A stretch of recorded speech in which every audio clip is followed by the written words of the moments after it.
The observation deck hummed with confusion. 3 Caldrith instructors stood behind the reinforced glass, their crystalline eyes fixed on the feeding chamber below. What they witnessed defied every principle of interspecies behavioral dynamics they had studied for centuries. Lena sat cross-legged on the sterile floor, her simple gray jumpsuit marking her as a recent addition to the Galactic Integration Program. Around her, 7 Vrexian cubs, apex predators in their juvenile stage, moved with purpose. The instructors had expected aggression, territorial displays, perhaps cautious observation. Instead, they watched as the cubs brought pieces of their own rations to Lena's plate. Impossible, Instructor Velthera whispered, her translator implant struggling to convey her disbelief. Vrexian young don't share food. Not with their own littermates. Certainly not with an alien. Tarek, the largest of the cubs with distinctive copper striping along his shoulders, dragged a chunk of protein across the floor. His claws scraped against the metal, leaving shallow grooves.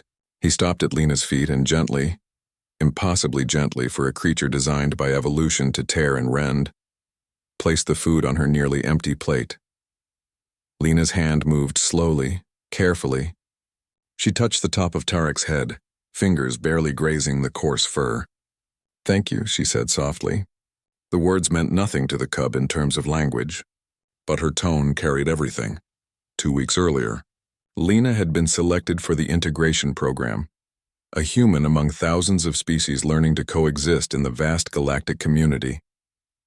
The Vrexian cubs were part of the socialization curriculum, a test of courage and adaptability. Most species lasted 3 days before requesting transfer.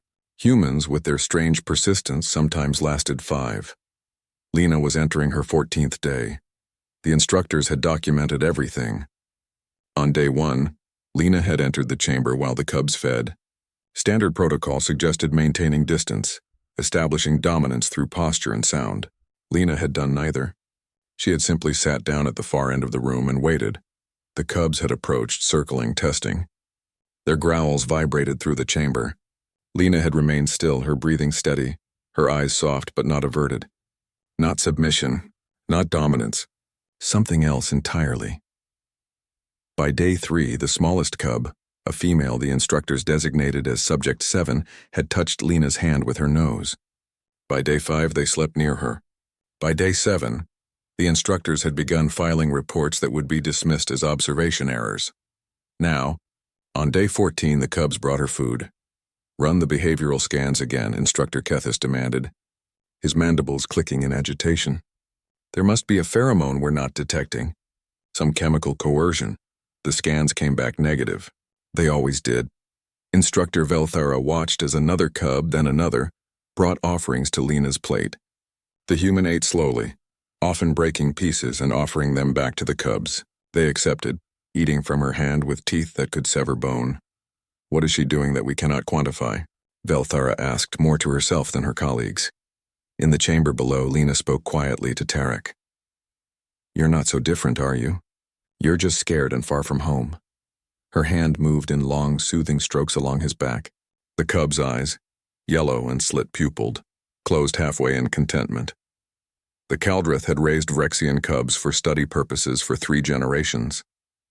They had perfected the nutritional formulas, the temperature controls, the spatial arrangements. They had never considered that the cubs might be lonely.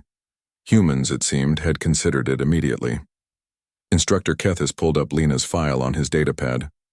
Human, female, age 26 standard years. Background, rural settlement, Earth continent designated North America.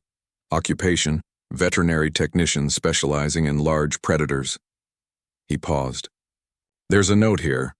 She volunteered for the program specifically to work with misunderstood species." "Misunderstood," Velthera repeated, testing the word. In Caldrith culture, understanding came through data, through measurable interactions. The concept of intuitive empathy was theoretically acknowledged but practically foreign. Below, Lena had begun a soft humming sound. It had no melody the instructors could identify, no linguistic structure.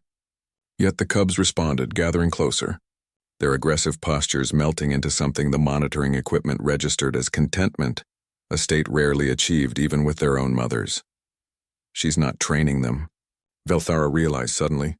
"She's not establishing hierarchy or using reinforcement protocols. She's Befriending them. Instructor Kethis finished, his tone suggesting he found the concept as alien as the human herself. On day 20, the instructors made their final report. The Vrexian cubs, predicted to show standard development patterns, had instead formed what could only be described as a pack bond with the human subject. When Lena was removed from the chamber for routine medical assessment, the cubs had become distressed, refusing food until her return. The instructors recommended further study. They recommended isolation of variables. They recommended everything except the obvious truth, that humanity had survived Earth, a death world by any galactic standard, not through superior strength or intelligence, but through an almost supernatural ability to form bonds across species lines.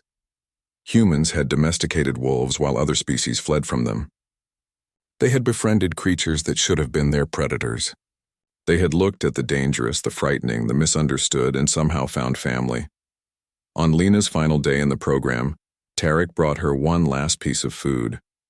This time Lena broke it in half and offered a piece back. The cub accepted it, then pressed his broad head against her shoulder. "I'll miss you too," Lena whispered. The instructors watched from their observation deck, their reports incomplete, their understanding fractured. They had measured everything except what mattered most. In the end, they documented the phenomenon without comprehending it. In their files, it was listed as anomalous cross-species bonding event, human subject designation, Lena, but in the feeding chamber, in the space between species and understanding, it was simply called kindness, and it was the most powerful force in the galaxy,